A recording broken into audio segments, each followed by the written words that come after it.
is Elizabeth Onuoha-Ozumba, and I'm from Nigeria, and the author of the book Living with Scleroderma.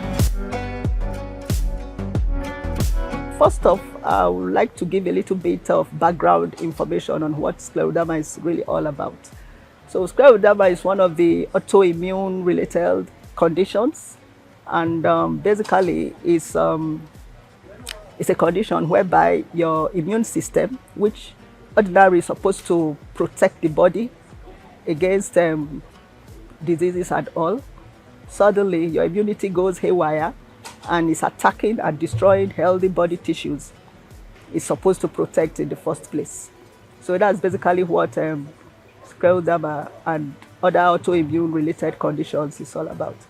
So my experience living with scleroderma, this is my 13th, going on 14th year living with it, and I must say it's been very, very interesting. It's not a walk in the park dealing with this condition, and it's been one hell of a roller coaster ride, I must tell you. And thankfully, I've been able to hold my own with the condition. I've been able to brace up for the challenges that comes with it, and I'm thankful I have a very small circle of supporters around me who I refer to as my cheerleaders, urging me on, supporting me. And so far, with their help and support, it's been, if I may use the word, it's been a pleasant journey so far, I must say so. Though it will sound funny to people, but I know what I'm saying. If I say with the help of my little circle of support, it's been a pleasant journey. Prior to getting a diagnosis and actually starting to fight, I was like going around in circles for about 7-8 months. I had no idea what was going on until a very good friend of mine, who later on became my publisher, pointed me in the right direction, and I had to go to a hospital whereby a series of tests were done and all my results came back okay. The doctor couldn't find anything wrong with me, but I knew there was something seriously wrong somewhere. So more tests were done. My blood sample was flown out of the country, and by the time the results came back, I was told I had scleroderma. For the 7 to 8 months I said I was grappling with the symptoms, I can recollect that whenever I go to bed and wake up, my hand, especially my right hand, becomes inflamed. At the fingers becomes like double in size, and then with throbbing pain all over my hand, going up to my wrists, my elbows. You know, I had those pains. Then I was feeling so tired and weak. Movement became difficult because whenever I get up to move, it's like I'm walking on pins and needles. So that was how I was dealing with the pains and all, until I actually finally got to the hospital, and then the tests were carried out. I had no idea what it was. I remember the first day when I was sitting in front of my doctor, just like I'm sitting in front of you now, and he had my test results in front of her, and she told me I had scleroderma. I remember I almost bolted out of my chair. I said, "Sclero what?" You know. So that was how she started explaining how my immune system is going crazy, and you know, stuff like that. From then, I was referred to another hospital in Lagos, a government-owned hospital, to the dermatologist there, because what I was manifesting at first was my skin was just getting dark, and the inflammation and the pains and the tightness of the skin in some areas. So when I got to my dermatologist, thankfully, that was another saving grace. I was very, very lucky. I met someone who was knowledgeable, who had a very good idea what was going on. I think I would say that was one of my saving graces. So I met her, and she also ordered for more tests. By the time all the results came out, there was a clear picture of what was actually going on. So that was when we now proceeded on treatment plans with different medications to address different issues. And mind you, all the medications I've been taking so far, it's not to cure scleroderma, because scleroderma has no cure.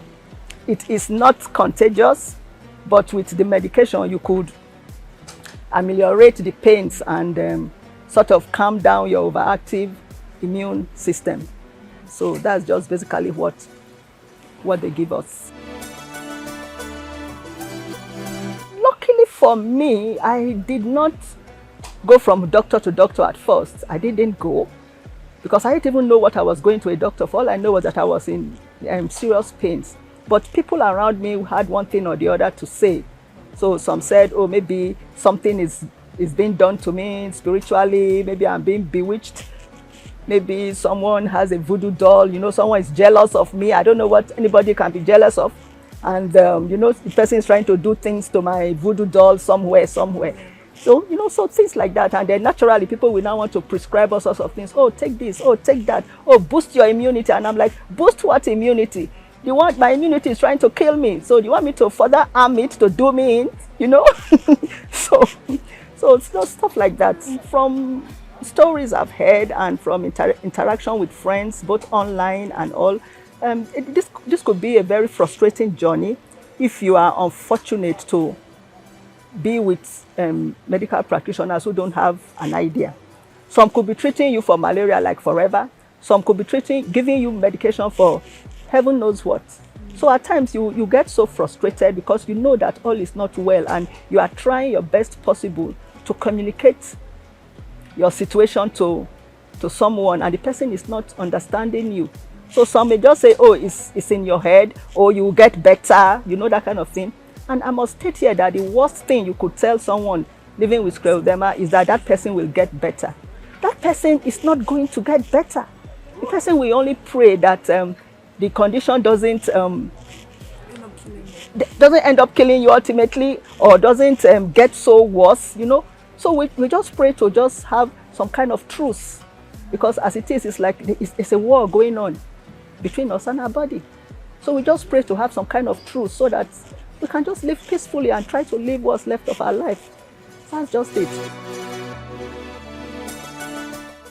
Prior to scleroderma, I had a very vibrant life. Now I'm trying to have my vibrant life back, notwithstanding. And I'm someone whose sense of humor has not really been affected by everything I've gone through. So I would say that for me, it has really been a roller coaster ride. From not knowing what was going on, from finally knowing what is going on and trying to make my peace with it, from at times looking back and saying, oh, what if this thing hasn't happened? Where would I have been? What would I have been doing? You know, but then it is wrong to dwell in the past, because when you start thinking of what could have been, you lose the moment, you lose the present. You don't actually get to live the present. So the greatest injustice anyone can do to himself or herself living with this condition is to dwell in the past and start thinking, oh, if not for this, I would have been doing this, I would have been here, I would have done this. So you just live in the present, deal with what is in front of you, and try to make the most out of it. I have flare-ups depending on the environmental situations. Like now, when it's too sunny and it's too hot, I start itching. And then when it's too cold, I develop some kind of Raynaud. There's something we call Raynaud. Well, your fingertips and so much parts of your body becomes too sensitive to the cold.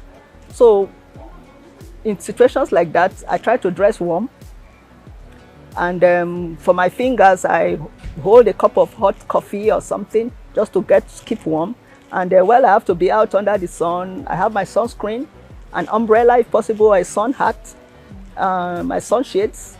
So once a flare-up is coming and I know the signs already, so I take steps to make sure it doesn't hit me so hard when it eventually comes. So also stressful situations also trigger flare-ups. So I try to avoid stressful situations. But then this is Africa, and then coming from Nigeria, which is, if I may say, the headquarters of stress.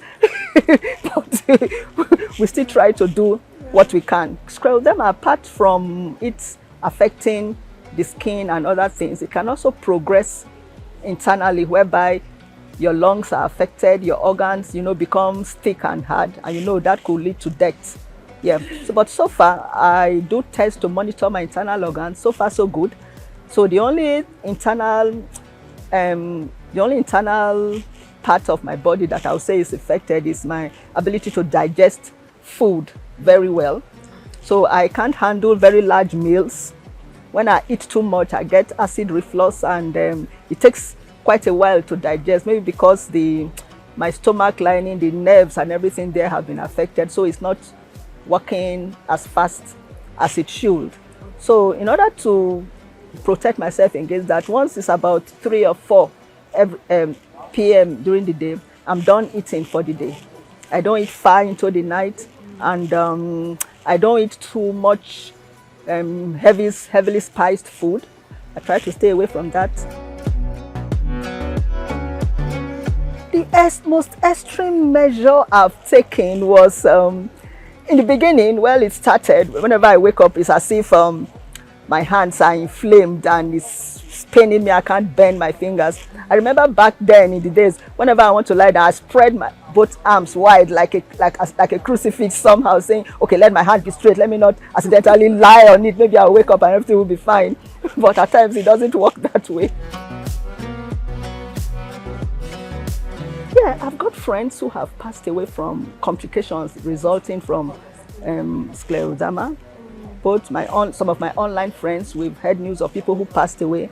Recently, before I left Nigeria and traveled, a member of our group passed on too, as a result of complications resulting from scleroderma. Yeah, people do die from this condition. People do die. It depends on how often my doctor demands it. At times every 3 months, at times every 6 months. Then depending on what is happening, at times every month I have to do tests. Tests don't come cheap. The drugs don't come cheap either. Well, like back home now, I know with the situation with fuel situation and all, knowing that most laboratories run on diesel and all. So I know when I get back now and I have to do my blood work, I have to pay twice what I used to pay before, maybe like 40,000 naira now, if I may say so, yeah. Because before with 20, I've done a couple of tests, but now with the situation with the petrol and every other thing, and these labs run on diesel, so I'm sure the price was have tripled by now, and they're not talking about the medications. At the beginning, I was scared because I didn't know what's going to happen. But now, over the years, I've kind of made my peace with it that, okay, this is the life I have to live now. And the onus lies on me to give it my best shot and live it the best way I can. So at the moment, I'm not so scared anymore because I know that whatever is going to happen, one thing I know for sure is that I'm not going to go down without a good fight. So far I've been trying and giving it my best. And I know that doing the right thing, sticking with my doctor's advice, that I still have a pretty long years ahead of me. The way I look at the world at the moment is like nothing is static, you know, there is change. Because never, like let me say 14 years back, I never imagined I would wake up one day and this is me. Back then I had beautiful flawless skin, you know. I could wake up in the morning, dash out without makeup on my face, you know, to quickly do one thing and come back. But now I can't do it, you know. So life is not static. The life you know some years back may be different from the one you are forced to live. So I would say whatever comes your way, embrace it, give it your best shot, do your best in every situation, just do your best. And for other people who may think, oh, because I have this situation, oh, let me just hide somewhere. When you hide, you won't get help. When you hide, you won't get help. Instead, your condition gets worse. So it's better to just come out there. If people are free to say anything they want to say, they are free to judge you or something, that's their own. But you know that those who are your people will always be your people. Your circle will always be your circle. So that's just it. At first, it was trying to, because I was always thinking, wondering, why me? Why me? What did I do to deserve this, you know?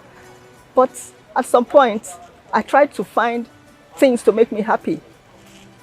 I tried to find things to lift my spirit, you know, make me keep smiling. And I use my humorous nature. I try not to allow anything affect it.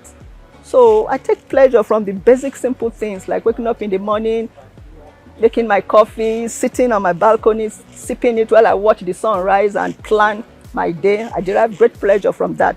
And I go shopping, even if I don't have money, I just window shop, mentally take note of something I would like to buy when I eventually have money. So I try to look for little things to make me happy.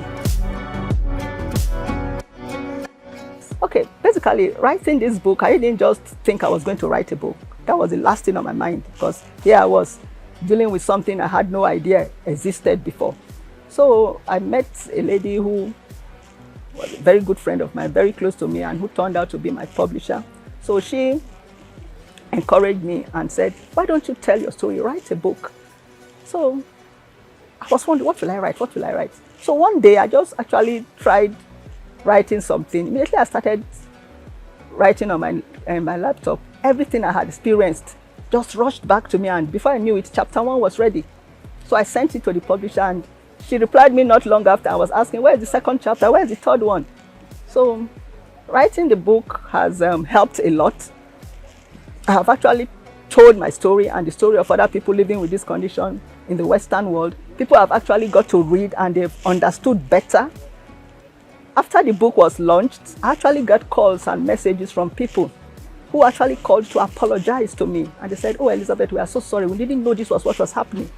You know, so these days I get good hugs. People come, they hug me. In the past, they thought, oh, maybe they are going to catch something from me, which is not true, because my immunity is trying to kill me, basically. So in order to stay alive, I have to suppress my immunity, which means I'm a walking magnet for any communicable disease out there. So as you are here now, if you have like something like the flu or any other thing that is communicable, it's free for all. Like, I'll just catch it. So people had no idea that this was exactly what was going on. So they apologized, and I just smiled and took it in my stride. So people have got to read, know what it's all about, and it is no longer strange to most people who have at least read my book and made the effort to do their own investigation. Oh, well, there is really nothing that I have to add other than to let people be aware that you don't judge people. When you see something that you are not familiar with, you see something that is strange, you see something happening to someone that looks strange, try and ask, oh, what's going on with you?